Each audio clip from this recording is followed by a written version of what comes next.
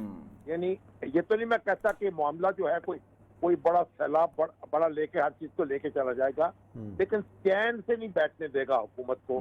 یعنی وہ جو اس کے چین کے اور سکون کے دن ہیں وہ بہت مختصر ہو گئے ہیں، ایسا معلوم ہوتا ہے۔ ٹھیک، چلیں جی شامی صاحب، بہت شکریہ، بڑا تفصیل سے آپ تجزیہ کر رہے تھے حالات کا۔ ناظرین لیتے ہیں بریک، اور بریک کے بعد آئیں گے اور ذکر کریں گے امریکہ میں انتخابات۔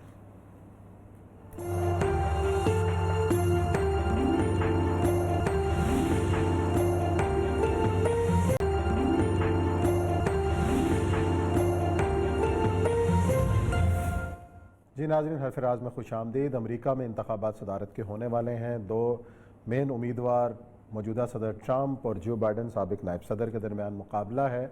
دونوں شخصیات میں سے جو بھی جیتتا ہے پاکستان اور خطے کے لیے کون زیادہ سود مند ہے، یہ ہے آج کا ہمارا موضوع۔ اور یہ صاحب، ٹرمپ کی جو پورا ٹریک ریکارڈ دیکھا جائے، جب آئے تھے تو پاکستان کے اوپر ایک چڑھائی کا ایک ان کا پورا موڈ تھا، اور ایسے ایسے بیانات، ایسے لگتا تھا کہ ہماری اب خیر نہیں ہے۔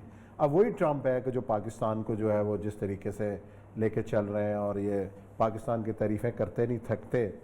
آپ کیا دیکھ رہے ہیں کہ اس نومبر میں جو انتخاب ہونے والا ہے اس کے اندر جیت؟ پہلی بات تو یہ ہے کہ امریکن سوسائٹی کا ایک دفعہ مطالعہ کر لیں، تب آپ کو بڑی آسانی سے سمجھ آ جائے گی کہ امریکن سوسائٹی میں پریڈکشنز کیسے چلتی ہیں اور کیسے ہوتا ہے۔ ٹرمپ کے بارے میں پہلے الیکشنز کے وقت میں تقریباً اس کے فوراً بعد ٹرمپ جب جیتا تھا میں پہنچا تھا وہاں، دسمبر 2016 میں وہاں پر گیا۔ تو دسمبر 2016 میں ٹرمپ صاحب جیسے وہ جیت چکے، 17 میں انہوں نے جوائن کرنا تھا۔ تو وہاں ایک خاتون تھی ایلزبتھ بیٹی جونز، بڑی مشہور ان کی نیو یارکر کی وہ تھی اپنا، تو اس سے میری ملاقات ہوئی تھی۔ تو اس نے she was the only one جس نے پریڈکٹ کیا تھا کہ ٹرمپ جیتے گا۔ باقی دنیا بھی کوئی کہہ رہی تھی کہ ٹرمپ نہیں جائے۔ آج بھی اس وقت ٹرمپ جو ہے اس کے بارے میں کہا جاتا ہے اس کے 188 ہیں اور اس کے 233 ہیں، یعنی یوں بائیڈن ایسے ہے جیسے جیت رہا ہے۔ تمام گزشتہ 70 سال بلکہ 100 سال کے اندر پہلی دفعہ ایسا ہوا تھا کہ ایگزٹ پول کو ٹرمپ نے ڈیفیٹ دی تھی۔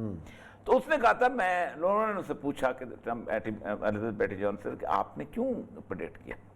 تو اس نے کہا میری پوری کوئی تقریباً 26-27 سال کی زندگی جو ہے وہ ایسکارٹ کی، ایسکارٹ کہتے ہیں وہ خواتین جو کہ آرڈر پہ وقت گزارنے کے لیے بلائی جاتی ہیں۔ تو میں نے اس نے کہا میں امریکن جو مرد ہے یا امریکن سوسائٹی جو لوگ ہیں ان کو میں بہت قریب سے جانتی ہوں۔ وہ کہتے ہیں کہ یہ امریکنز جو ہیں یہ کسی طور پر بھی ایک شخص کو اس کے ریس اور اس کے ریلیجن اور اس کی اپیرنس کے حساب سے سمجھتے ہیں۔ وہ سارے کے سارے یہ سمجھتے ہیں کہ تمام جتنے بھی اسپانک ہیں جو لیٹن امریکہ سے آئے ہیں، جو کہ وہاں کا وہ بھی کالے ہیں تقریباً، گندمی نما گورے ہیں، گندمی نما گورے ہیں، ٹھیک ہے پھر بھی اچھے لگا۔ آپ دیکھیں آپ کے سارے کتنے خوبصورت اٹیلینز اور یہ سارے کے سارے جو ہیں یہ انلیگل امیگرینٹس امریکہ میں بوجھ ہیں۔ ان کو کتنا بھی کچھ ہو جائے، شریف آدمی ہو جائے، نہیں مان، سارے کالے جو ہیں یہ بیسیکلی کوئی کام نہیں کرتے، یہ صرف کھاتے ہیں، ہمارے پر بوجھ ہیں، ہم پیسے دیتے ہیں ان کو کام پہ لگانا نہیں چاہیے۔ تمام جتنے بھی مسلمان ہیں یہ ٹیررسٹ ہیں، یہ ہمارے دشمن ہیں، یہ سارا کچھ۔ تمام جتنے بھی وہ ہیں کرسچنز اور بائبل پوشر ہیں۔ اور پھر ایک اور چیز جو کہ ہمارے ہاں نہیں سمجھاتا، کہتے ہیں تمام جتنے بھی گورے ہیں اور کالے ہیں امریکن، وہ کہتے ہیں کہ کوئی عورت جو کہ کیریئر اورینٹڈ ہو وہ اپنا گھر بھی تباہ کرتی ہے، اپنے بچوں کو بھی نہیں دیکھتی اور پاگل بھی ہوتی ہے۔ تو یہ اس کی انالیسس کہتا ہے ٹرمپ نے ان ساری چیزوں کو ایکسپلائٹ کیا اور جیتا۔ اب ذرا سا آپ دیکھیں کہ امریکہ کے اندر ہے کیا۔ امریکہ کے اندر white, pure white, naan Hispanic, جن کے اندر یہ لوگ شامل نہیں ہیں، میکسیکن وغیرہ، جو مکس ریسز والے 63.4% ہے ایز اے بلک۔ یہ آج بھی کتنا بھی ہیومن رائٹ ایکٹیوسٹ بنا لیں، کچھ کہہ لیں، ہیلری کلنٹن بنا لیں، اس کو کچھ کہہ دیں آپ،